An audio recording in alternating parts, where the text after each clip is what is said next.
The question is that let z be the set of all integer.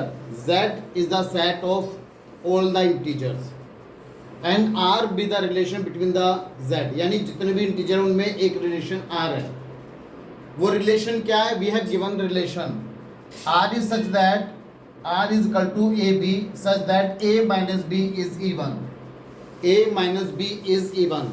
And now we have to prove that this is an equivalence relation.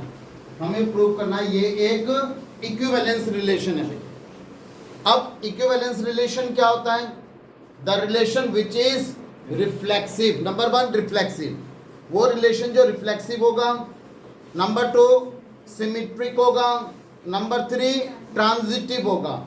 The relation which is reflexive, symmetric and transitive is called equivalence relation.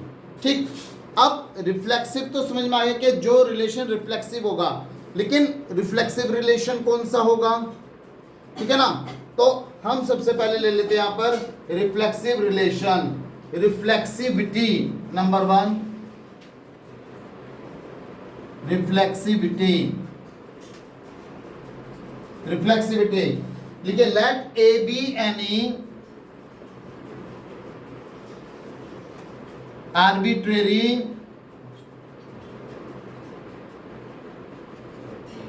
element in Z. हमने इन कोई भी एक element consider कर लिया Z में. Then देखो मैंने तुम्हें बताया था रिफ्लेक्सिव रिलेशन वो होता है जिसका डोमेन और रेंज दोनों सेम हो. लेकिन चलो ठीक है, पहले इसी की बात कर लेते हैं. रिफ्लेक्सिव रिलेशन देन यानी डोमेन भी ए और रेंज भी A is an even integer. यानी A minus A is an even integer. क्यों? जीरो है which is even as well as odd.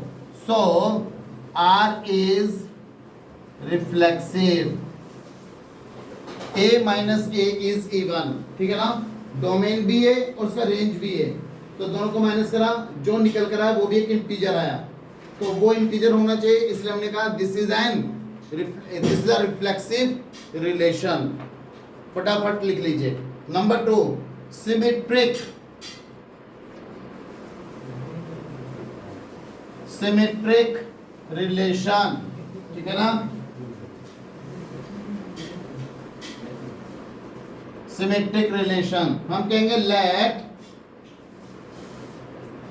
AB belongs to Z such that AB belongs to R. Then अब ध्यान से देना, जब A is related to B, AB belongs to R, A is related to B, तो इसका मतलब क्या हुआ? A minus B is even. ठीक है ना. अगर AB belongs to R है, A minus B is even. 2 कैसा नंबर है? इवन. -2 कैसा नंबर है? 2 इवन है तो -2 भी इवन है. अगर a माइनस बी इवन है तो minus a minus B is also even. देखो a माइनस बी इवन, तो मैंने कहा minus a minus B is even. अगर 2 इवन है तो माइनस का 2 भी तो इवन हुआ. तो इसलिए ये स्टेप याद रखने की जरूरत है. ये स्टेप याद रखना पड़ेगा तुम्हें. अब ऐसा हमने क्यों किया? इधर देखिए, इस माइनस को मैं अंदर ले आ रहा हूं. माइनस ए प्लस बी, तो B minus A is even.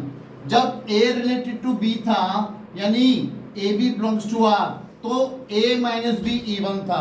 अब बी माइनस ए इवन है, तो इसका मतलब क्या हुआ? B A belongs to R. Therefore R is symmetric. और मैंने क्या बताया? अगर a रिलेटेड टू b है then a minus B is even. और अगर हम ये प्रूफ कर पाए b minus a is also even, तो इसका मतलब b रिलेटेड टू a हो जाएगा. और हमें a related to b given होता है, b रिलेटेड टू a हमें प्रूफ करना होता है. समझ में आगे बात है नहीं? अरे भैया समझ में आगे बात है नहीं?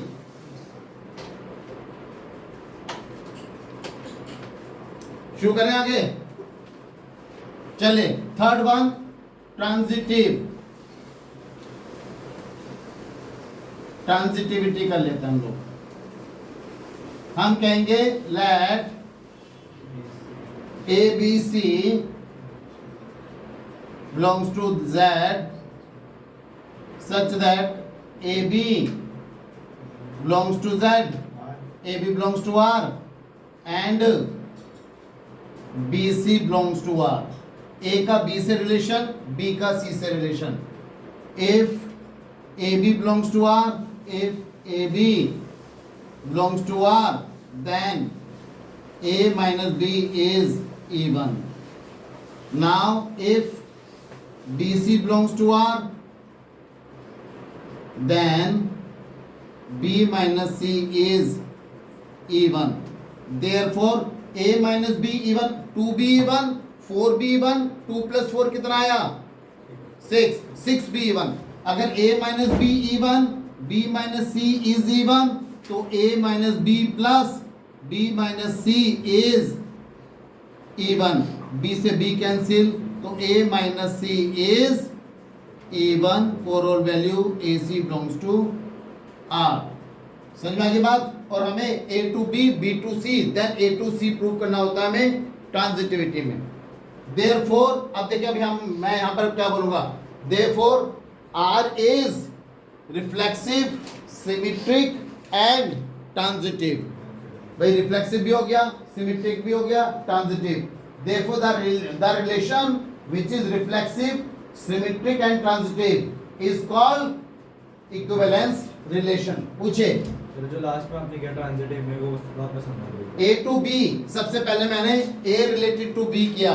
A related to B, तो जब A related to B था तो A minus B is even, या A minus B is even. जब B related to C था तो B minus C is also even. अब जैसे मैंने कहा 2 is even तो 4 भी इवन, तो दोनों का सम भी तो इवन ही आया 2 plus 4. जब A minus B इवन और B minus C इवन, तो इन दोनों का सम A minus B plus B minus C also even. B से B cancel, A minus C is even. Therefore A related to C. तो transitive में हमें यही prove करना होता है. A related to B, then B related to C, also then C A related to C. Therefore given relation is an equivalence relation. ठीक है, चले. Now we have another question. Let S be the set of all real numbers and let R be the relation in S defined by R is equal to AB such that 1 plus AB greater than 0. Proof क्या करना है? Show that R is reflexive and symmetric but not transitive. R is reflexive and symmetric but not transitive. चलिए शुरू करते हैं. Let करते हैं. Let AB any real number in S, then 1 plus, क्योंकि आप जानते हैं रिफ्लेक्सिव में हम डोमेन भी वही, रेंज भी वही. इसका मतलब 1 प्लस ए तो ए है ही, बी भी ए है, तो 1 प्लस ए स्क्वायर ग्रेटर देन 0. कौन सा सेट है? Set of all real number. अब देखिए, अगर मैं एक की जगह कोई नेगेटिव, अगर मैं एक की जगह कोई पॉजिटिव नंबर डाला तो कोई दिक्कत ही नहीं है, 0 से बड़ा होना चाहिए. सपोज करो मैं ए को 0 डाल देता हूँ, 1 प्लस 0 1 है, 1 इज ग्रेटर देन 0 हो गया. अगर मान लो मैं माइनस का 1 डालता हूँ, -1 का स्क्वायर 1 होगा, 1 प्लस 1 2, वो भी 0 से बड़ा होगा. इसका मतलब हर एक कंडीशन में ये नंबर 0 से बड़ा होगा. इसका मतलब ये हर कंडीशन को सेटिस्फाइड करता है इस रिलेशन की. Therefore R is reflexive. लिख लीजिए, देयरफॉर R is